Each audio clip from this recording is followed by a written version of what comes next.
नमस्कार साथियों। मध्य प्रदेश में एक नई भर्ती कर्मचारी चयन मंडल द्वारा मध्य प्रदेश के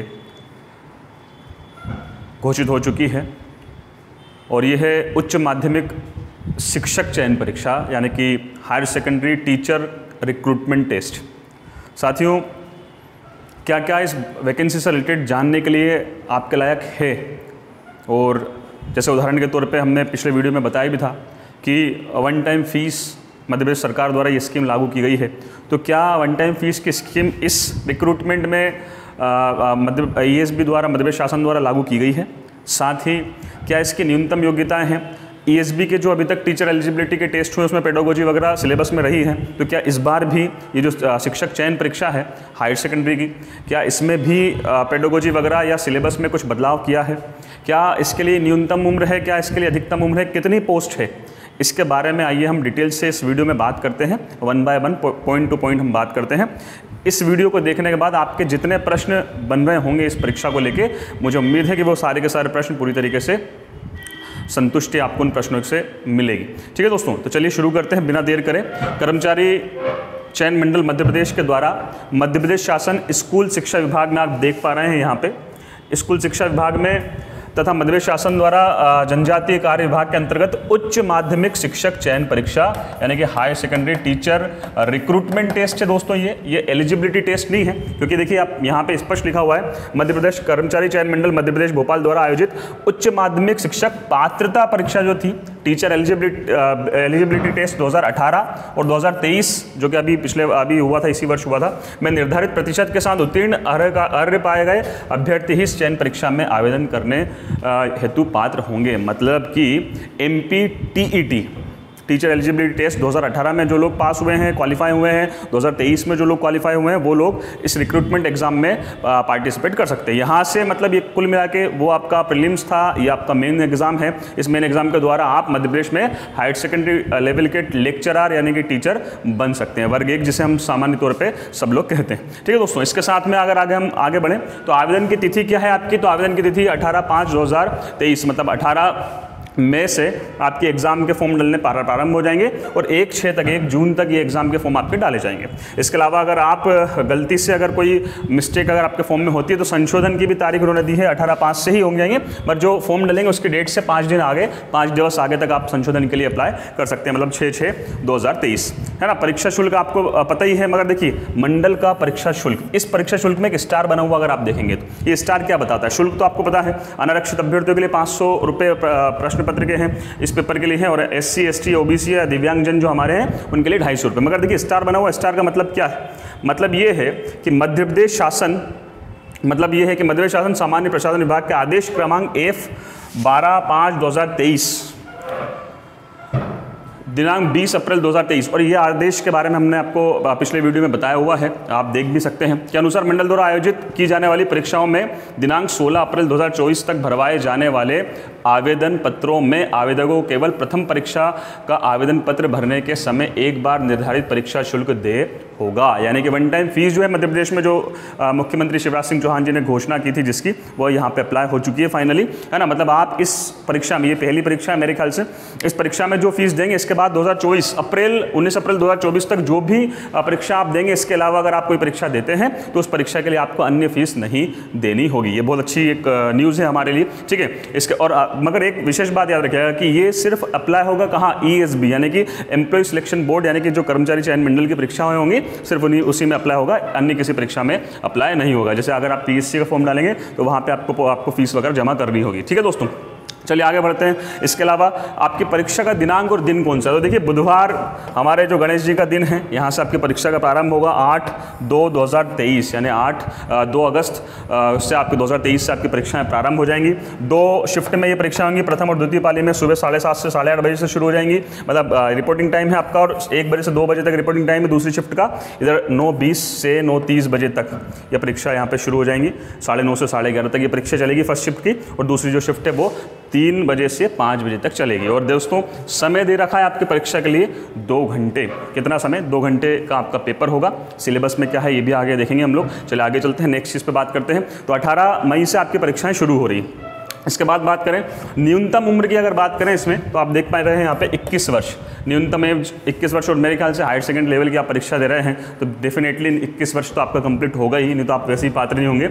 अगर अधिकतम आयु की बात करें तो अलग अलग लोगों की अधिकतम आयु है। अगर आप पुरुष आवेदक हैं अनारक्षित वर्ग के तो 40 वर्ष की उम्र है आपकी, है ना। अगर आप महिला आवेदक हैं अनारक्षित वर्ग की तो 45 है ना। पुरुष महिला आवेदक अगर आप किसी निगम मंडल स्वशासी संस्था के कर्मचारी तो नगर सैनिक है तो 45 वर्ष है ना। पुरुष महिला अगर आप है आरक्षित वर्ग, अनुसूचित जाति जनजाति या अन्य पिछड़ा वर्ग के हैं तो 45, मतलब 5-5 वर्ष का यहाँ पे छूट दिया हुआ है। अनारक्षित वर्ग के अलावा दिव्यांगजन अगर आप हैं तो 45 वर्ष। इसके अलावा अगर आप अतिथि शिक्षक के रूप में आपने काम करा है न्यूनतम 3 वर्ष अगर शैक्षणिक सत्रों में, या न्यूनतम 200 दिवस अगर आपने मध्य प्रदेश के शासकीय विद्यालयों में अगर अतिथि शिक्षक के रूप में काम किया है तो आपकी अलग से भी आपको छूट दी जाती है, और ये छूट यहाँ पे दी हुई है, आप आराम से देख सकते हैं। 49 साल और 54 वर्ष तक आप डाल सकते हैं। मगर भाई साहब कहीं करोगे इतनी उम्र में डाल के फॉर्म, ये भी तो है, ठीक है, ये भी ध्यान रखिएगा। आगे बढ़ते हैं, नेक्स्ट चीज़ पे आते हैं। देखिए आयु अधिकतम न्यूनतम और अधिकतम आयु सीमा की जो गणना है वो कहाँ से की जाएगी? 1/1/2023 से की जाएगी, 1 जनवरी 2023 से की जाएगी। इसको भी आप याद रखिएगा। 2 चीज़ें यहाँ पे मैं आपको बताना चाहूँगा, है ना। तनख्वाह, ये इस चीज़ को लेके ये भी तो है। HS ये जो आपका हायर सेकेंड लेवल पे आप जब लेक्चरर बनेंगे तनख्वाह कितनी मिलेगी? न्यूनतम वेतन में भैया इसमें 36,200 प्लस महंगाई भत्ता जो भी इसमें होगा, ठीक है।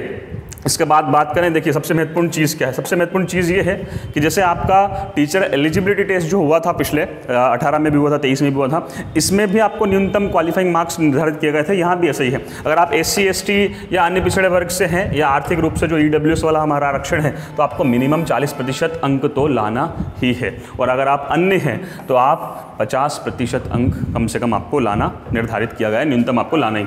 इसके ऊपर फिर मेरिट कहाँ तक जाए ये एक अलग विषय है, तो आप इसको भी याद रखिएगा। चलिए अब बात करते हैं भैया पोस्ट। सबसे महत्वपूर्ण चीज़ कि हमारे पास इस परीक्षा में पद कितने हैं कुल, तो मैं आपको स्पष्ट रूप से पहले बता दूं कि टोटल जो पोस्ट है ना, ये टोटल पोस्ट है दोस्तों 8,270 पोस्ट हैं। 8,720, मैंने उल्टा कर दिया है। 8,720 पोस्ट यहाँ पे हैं हमारे पास। 8720 टोटल पोस्ट अगर बात करें। 16 विषयों से रिलेटेड हैं, ये 16 सब्जेक्ट हैं हमारे पास अलग अलग, जिसमें आप लेक्चरर बन सकते हैं वर्ग 1 में, जिसको हम लोग वर्ग 1 कहते हैं, आप बन सकते हैं। इसमें आप देख पा रहे हैं यहाँ पे हमारे पास वो विषय हमने लिए हुए हैं, है ना। इन विषयों में आप देखेंगे, मैं आपको मूल रूप से बताता हूँ। इंग्लिश के बहुत ज़्यादा पद हैं दोस्तों, 1645 पद टोटल हैं।